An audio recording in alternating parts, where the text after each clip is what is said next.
all you so-called Crips were online talking tough for Big U, claiming you'd ride for him. But when my son got killed, where were you then? Why didn't you slide? When they raided my houses and properties, all the feds wanted to know about was whack, loose cannon, 600, and all this internet drama, and everyone who keeps spreading, promoting, liking, and sharing that nonsense online is just as guilty as the one saying it. Big U was once one of the most feared Crips on the entire West Coast, but now he's caught up in a serious case while his own son has lost his life under suspicious circumstances.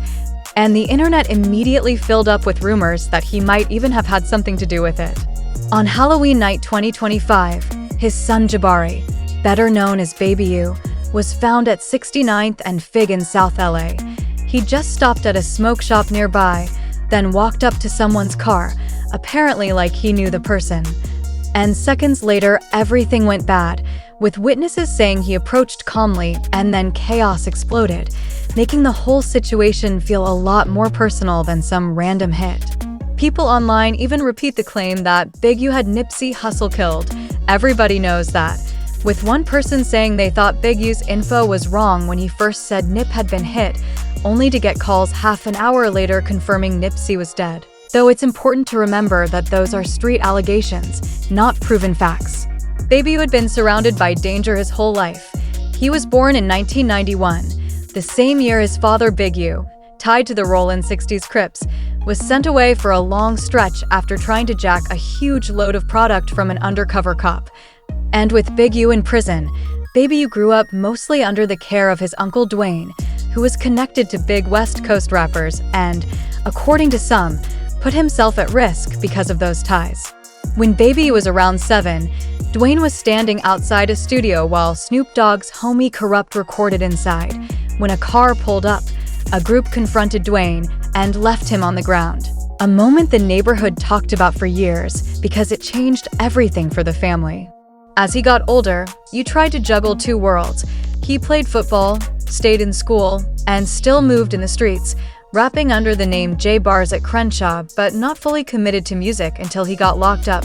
Inside, he wrote constantly, filling pages every day like he'd finally found his voice, and when he came home, he rebranded as You Popcorn, hit the booth hard, and even connected with names like Sean Kingston and Chris Brown, leading people close to him, like his relative who said, "My nephew TD told me to go get Nip, and out of everyone I'd been interviewing, he was the diamond in the pile, to believe he was about to blow up. But the streets kept pulling him back, and the music never got the big push it needed." One day, someone recalls getting a FaceTime saying, "Nipsey just got killed," not believing it, hanging up to call Nip directly, hearing him pick up and say, "What's up with it?" telling him, "I love you, cuz I'll see you later." Then hanging up and assuming Big U's intel was wrong, only for the homies to start calling 30 minutes later saying Nip had really been killed. By then, Big U had already done about 13 years and had built a reputation for extreme aggression. There's even a story that he hit a man so hard the guy's eye came out of place, something people in LA repeated for years. When he came home in 2004, he launched the nonprofit Developing Options, saying it was meant to help at-risk youth find better paths, but police reports later alleged it doubled as a front for Big U and his close circle to move money. When Baby U got out, he started working there too, and rumors say father and son were skimming funds instead of putting them back into the community. Even as the group pulled in about $500,000 a year from the GRYD program after 2015 and took donations from athletes like Draymond Green and Shaq. Some people insist Big U's name actually protected Jabari and that what happened to him wasn't backlash, but others point to Big U's wider operation. He wasn't just collecting money. He was allegedly sending his people to confront anyone who crossed him. Federal files claim that in 2019, boxer Adrian Broner hosted a dice game in LA with several NBA players, brought allegedly loaded dice, and walked off with millions when Big U heard. He supposedly sent a crew to press both Broner and a man named Andrew for cutting him out, got the money back from Broner, then allegedly charged each NBA player $100,000 just to return their own cash, showing how much control he had.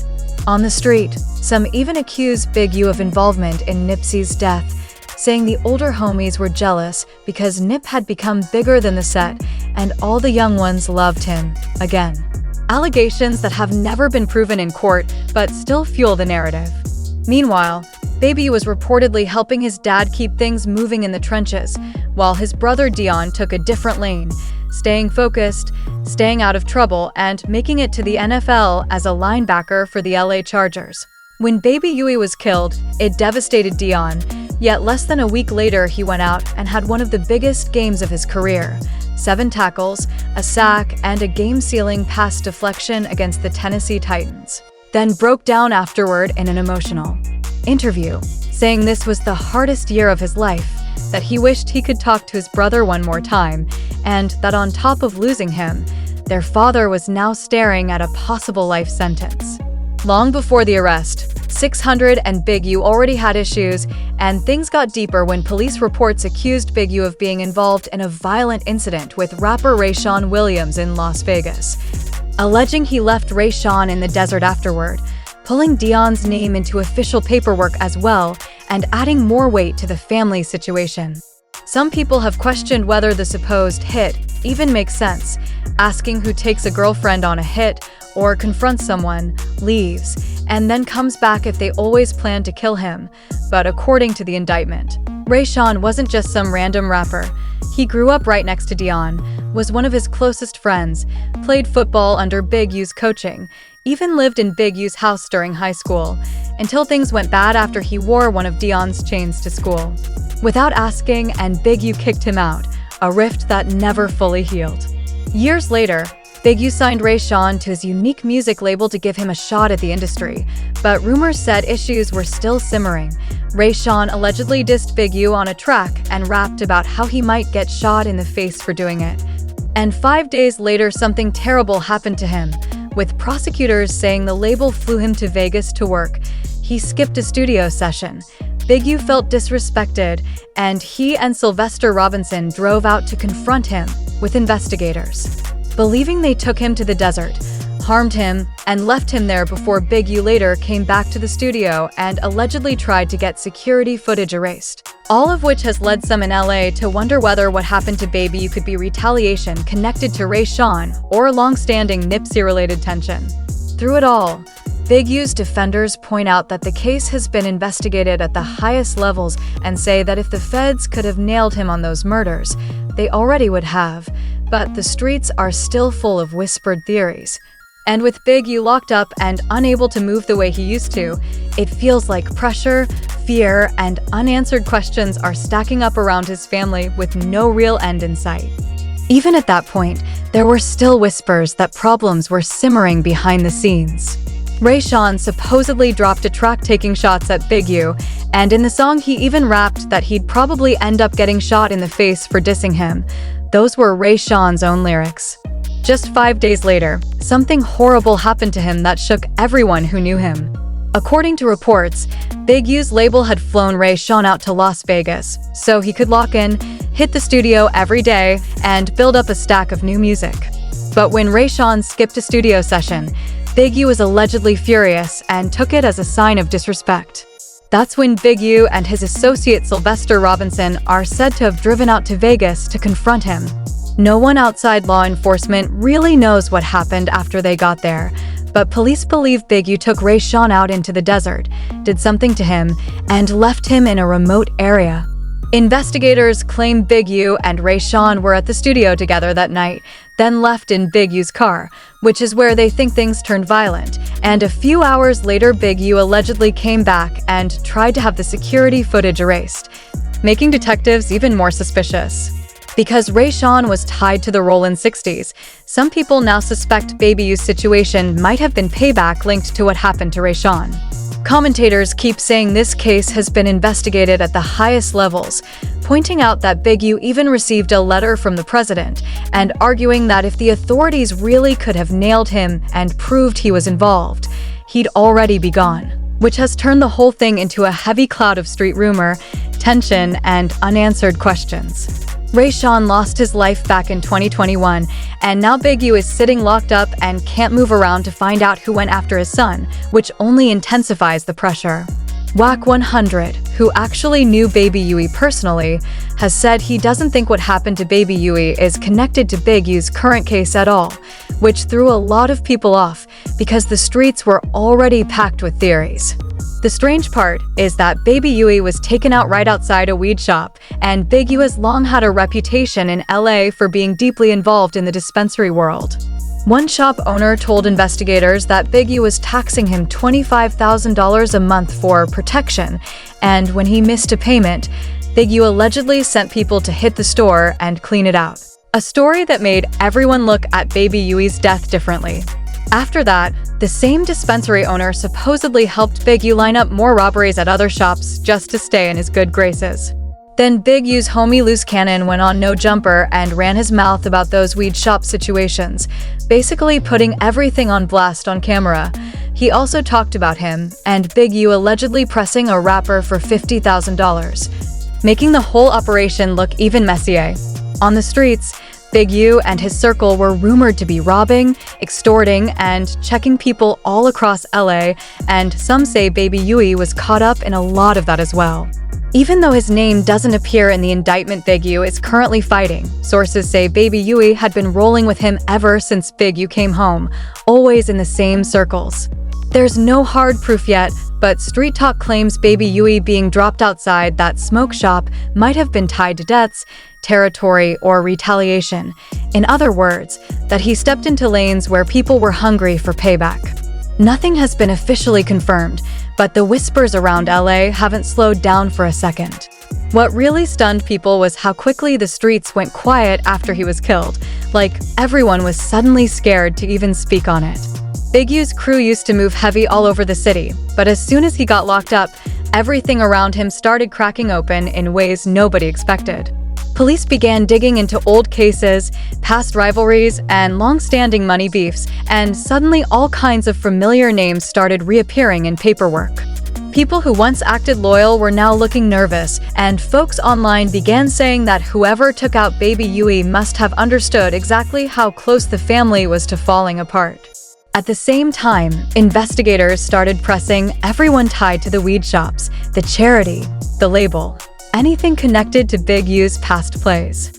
Several people quietly said Big U had too many enemies and too many old debts stacked up, and that once he was behind bars, people who'd been scared of him for years finally felt brave enough to move.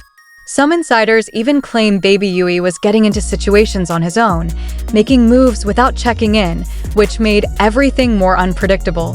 One person close to the scene said Baby Huey had started telling people, "I'm doing my own thing now," and that rubbed certain crews the wrong way.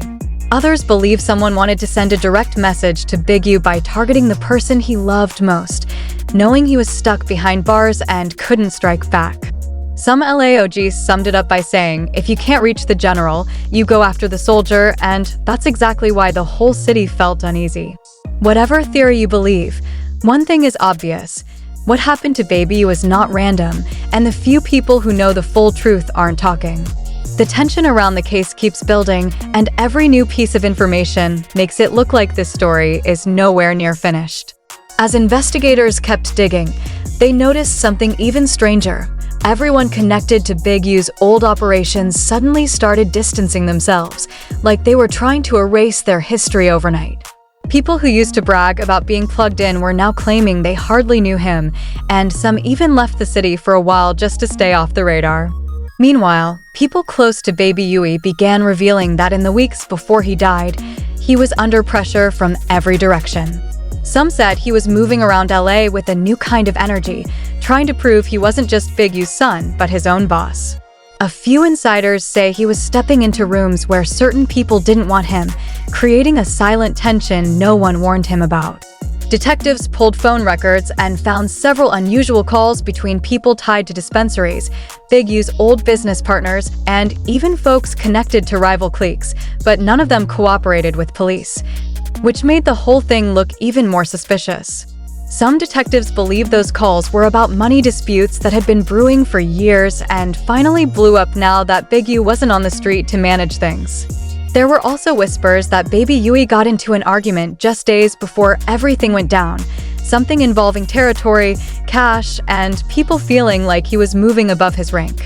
One source said he thought he could take over the whole lane by himself, which added another reason for people to feel nervous. The most chilling detail came from someone who said Baby Yui had been warned more than once that certain folks wanted him to fall back and stop drawing so much attention. According to them, he shrugged it off, saying he wasn't scared of anybody and telling friends, "I ain't backing down from nobody," which may have made the situation even more dangerous around him. By this point, investigators believe this was far bigger than one night, one argument, or one spot on the map. It looked like the result of years of pressure, old alliances breaking, and new players trying to seize control while everything around Big U's empire collapsed like a house of cards. People who knew the game say Big U used to put heavy pressure on folks when he was free, and most were too afraid to push back. Now the word on the streets is that Baby Yui might have gotten caught up because he pressed the wrong people at the wrong time and stepped into a lane that was way too hot. Some even think his death could tie back to long-standing tension over Nipsey